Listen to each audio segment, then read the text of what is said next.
Okay, सो YouTube पर हर कोई grow करना चाहता है, पर सिर्फ 10 या 12 सब्सक्राइबर्स वाला नया यूट्यूबर हो या कोई 10 मिलियन वाला पॉपुलर यूट्यूबर ही क्यों ना हो, एक डर सबके मन में होता है, चैनल डेड होने का डर। पर ये जो ग्राफ तुम्हारे सामने है, ये इस सब का सॉल्यूशन है। एक बार तुम इसे सही से समझकर अप्लाई कर लेते हो, आई कैन गारंटी कि तुम्हारा चैनल डेड कभी भी नहीं होगा। और अगर वो ऑलरेडी डेड है तो तुम इस स्ट्रेटेजी को अप्लाई करके उसे बिल्कुल सही भी कर सकते हो। एंड वीडियो के एंड में मैं तुम्हें एक प्रो टिप भी दूंगा जिससे ये करना बहुत आसान हो जाएगा। तो बात करते हैं how to grow your dead channel using my formula, because एक मेथड मैं ऑलरेडी इस वीडियो में बता चुका हूँ।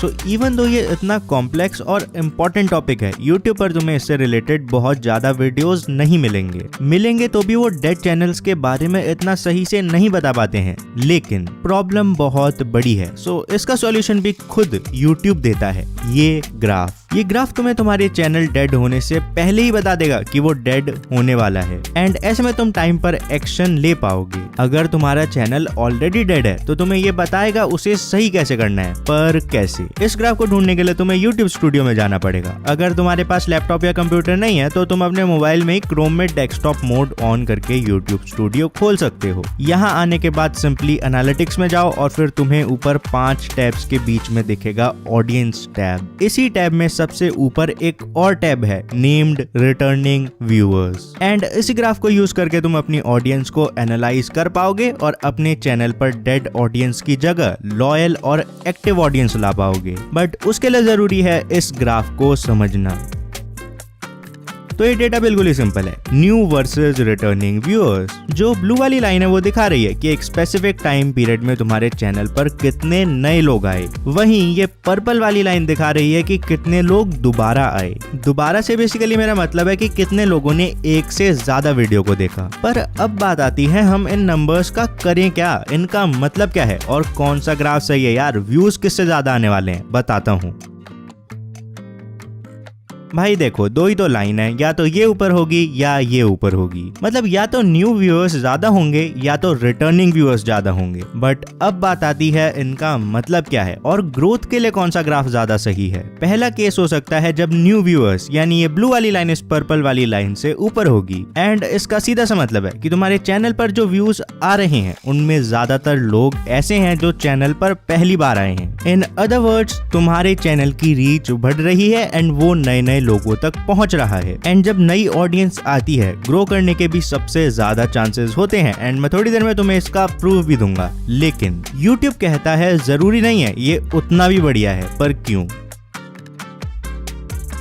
देखो, एक तरफ तो चैनल को ग्रो करने के लिए न्यू व्यूअर्स काफी जरूरी हैं, और कई टाइप के कंटेंट तो होते ही ऐसे हैं जहां न्यू व्यूअर्स ही मेन होते हैं। एग्जांपल के लिए तुम कोई भी ट्यूटोरियल चैनल ले सकते हो, या इवन कई न्यूज चैनल्स पर भी ज्यादातर व्यूज नई ऑडियंस से ही आते हैं। अब अगर उनकी स्ट्रेटेजी ही न्यू व्यूअर्स को टारगेट करना है तो अलग बात है, वरना अगर तुम एक नॉर्मल चैनल हो तो लॉन्ग टर्म में तुम्हें इसका बहुत नुकसान हो सकता है। पर कैसे? इसके लिए तुम्हें जानना होगा न्यू व्यूअर्स मेनली 2 केसेस में आते हैं। 1 के बारे में डिटेल में बात करेंगे, पर 2 है कंटेंट टाइप। जैसे मैंने तुम्हें बताया, ट्यूटोरियल या हाउ टू चैनल्स में मैक्सिमम नए व्यूअर्स आते हैं, एंड यहाँ उन लोगों का एम बस अपनी प्रॉब्लम सॉल्व करना होता है। मान लो किसी को सीखना है हाउ टू ड्रिंक वाटर, तो वो ये वीडियो देखेगा और आगे बढ़ जाएगा। भाई एक बार पानी पीना आ गया तो वो इस चैनल को दोबारा क्यों ही देखेगा? तो ये था रीजन नंबर 2 कि एक तरफ तो नए लोग तुम्हारी वीडियो को डिस्कवर करेंगे, पर इन वीडियोस में रिटर्निंग व्यूअर्स उतने नहीं आ पाते हैं। पर एल्गोरो YouTube पर तो व्यूज से मतलब है ना, हमें क्या मतलब वो नए लोग हैं या पुराने लोग? कोई नुकसान होता है क्या न्यू व्यूअर्स का? हाँ, काफी ज्यादा हो सकता है। पर कैसे?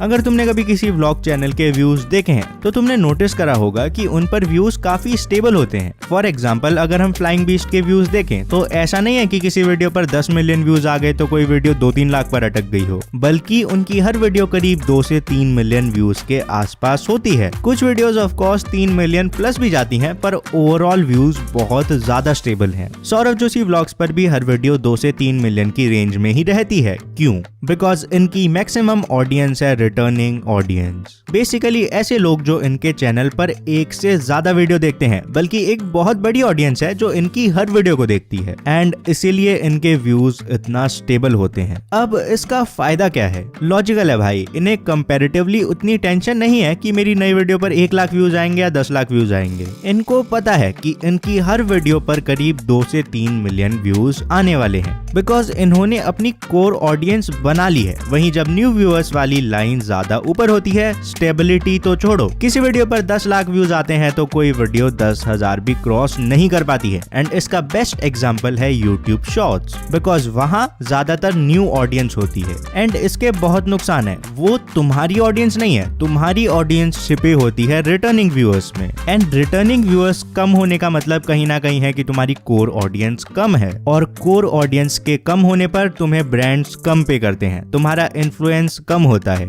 एंड वो व्यूज बस नंबर्स बन के रह जाते हैं, तुम्हारी ऑडियंस नहीं बन पाते। पर अब बात आती है भाई, बिना न्यू ऑडियंस के रिटर्निंग ऑडियंस लाना तो इम्पॉसिबल है, तो भाई हम करे तो करे क्या? और अपना ग्राफ तो दिखा दे एल्ग्रो, वो कैसा है? दिखाता हूँ, बताता हूँ और समझाता भी हूँ। ये जो ग्राफ तुम अपने सामने देख रहे हो, ये है एल्ग्रो का ग्राफ। एंड अभी जिस हिसाब से एल्ग्रो ग्रो कर रहा है, यही ग्राफ तुम्हारी ग्रोथ के लिए आइडियल है। पर इसमें ऐसा क्या खास है? सबसे पहले तुम देखोगे तो इस ग्राफ में न्यू ऑडियंस वाली लाइन कंसिस्टेंटली काफी हाई है एंड इसका मतलब है चैनल पर रेगुलरली न्यू व्यूअर्स आ रहे हैं। एंड यही सेम एम तुम्हारा भी है कि चैनल पर पहले न्यू व्यूअर्स तो आए, तभी तो तुम उन्हें रिटर्निंग व्यूअर्स में कन्वर्ट कर पाओगे। लेकिन मैं तुम्हें सही बताऊं तो रिटर्निंग व्यूअर्स के मुकाबले न्यू व्यूअर्स लाना उतना मुश्किल नहीं है, बल्कि रिटर्निंग से तो काफी आसान है। ऑल द वीडियो के एंड में मैं तुम्हें न्यू व्यूअर्स का भी तरीका बताऊंगा, बट मान लो अभी तुम्हारे 10 न्यू व्यूअर्स आते हैं, तो भाई अब तुम्हारे सामने चैलेंज है कि तुम कुछ भी करके उन 10 लोगों को न्यू व्यूअर्स से रिटर्निंग व्यूअर्स में कन्वर्ट कर दो। बेसिकली उन्हें मजबूर कर दो कि वो तुम्हारी एक से ज्यादा वीडियो देखें। जैसे यहाँ तुम देखोगे तो मेरे कंसिस्टेंटली न्यू व्यूअर्स आ रहे हैं एंड ये बहुत बढ़िया है, पर मैं फिर इस ऑडियंस को अपनी रिटर्निंग ऑडियंस में कन्वर्ट भी कर लेता हूँ एंड इससे मेरी काफी बढ़िया कोर ऑडियंस बन चुकी है। एंड इसका प्रूफ है कि जब भी मैं वीडियो डालता हूँ तुम देख सकते हो कि मेरे रिटर्निंग व्यूअर्स एकदम से ऊपर जाते हैं। पर अब बात आती है न्यू व्यूअर्स को रिटर्निंग व्यूअर्स में कन्वर्ट कैसे करें, बताता हूँ। एंड इसके साथ अब मैं तुम्हें अपनी पावर टिप भी बताऊंगा। थोड़ी देर पहले मैंने तुम्हें रिटर्निंग ऑडियंस ना होने का रीजन 2 बताया था और कहा था रीजन 1 डिटेल में बताऊंगा। तो रीजन 1 है अलग अलग कंटेंट होना। ये बात मैं कई बार कह चुका हूँ और फिर से रिपीट कर रहा हूँ। अगर तुम्हारे चैनल पर तुम कभी म्यूजिक वीडियो डालते हो तो कभी रोस्ट वीडियो, भाई चैनल नहीं चलने वाला है। ऐसे में उन वीडियोस में से एक आध पर तो व्यूज आ जाएंगे, शायद कुछ वीडियोस वायरल भी हो जाएं, बट अगर बाकी वीडियोस सिमिलर नहीं है, वो न्यू ऑडियंस कभी भी रिटर्निंग ऑडियंस नहीं बन पाएगी। तो अब बात आती है उन्हें रिटर्निंग ऑडियंस कैसे बनाएं। YouTube खुद कहता है ट्राई टू मेक सीरीज। जैसे YouTube पर एक चैनल है नेम्ड फिंग एंड वो कॉन्स्पिरेसी टाइप ऑफ कंटेंट के बारे में बात करता है। अब व्हाट ही डिड वाज उसने डार्क वेब के बारे में एक 3 पार्ट की सीरीज बनाई है। अब इससे होगा क्या कि अगर कोई पार्ट 2 देखता है तो चांसेस आर हाई वो पार्ट 1 और पार्ट 3 भी देखेगा। वो पार्ट 3 देखता है तो पार्ट 1 और पार्ट 2 भी देखेगा। हेंस कोई नया व्यूअर्स इन तीनों में से किसी भी वीडियो पर आएगा तो वो बाकी वीडियोस भी देखेगा एंड हेंस रिटर्निंग व्यूअर बन जाएगा। एंड ये था point number 1, make series of content. इससे होगा क्या, न्यू ऑडियंस की जो कोर प्रॉब्लम है, no reason to return to your channel, वो प्रॉब्लम सॉल्व हो जाएगी। पॉइंट नंबर 2 है कंटेंट, टॉपिक और वीडियो फॉर्मेट को थोड़ा बहुत कंसिस्टेंट रखो। नहीं, इसका मतलब ये नहीं है तुम एक्सपेरिमेंट नहीं करोगे, बट थोड़ी कंसिस्टेंसी जरूरी है। जैसे मेरे फॉर्मेट में एक बात बड़ी कंसिस्टेंट है, मैं हर वीडियो के एंड में तुम्हें कुछ तगड़ा जरूर बताता हूँ। जैसे इस वीडियो में अब मैं तुम्हें बताऊंगा मेरी power tip. It's simple. Never make a single piece of content. At least try not to.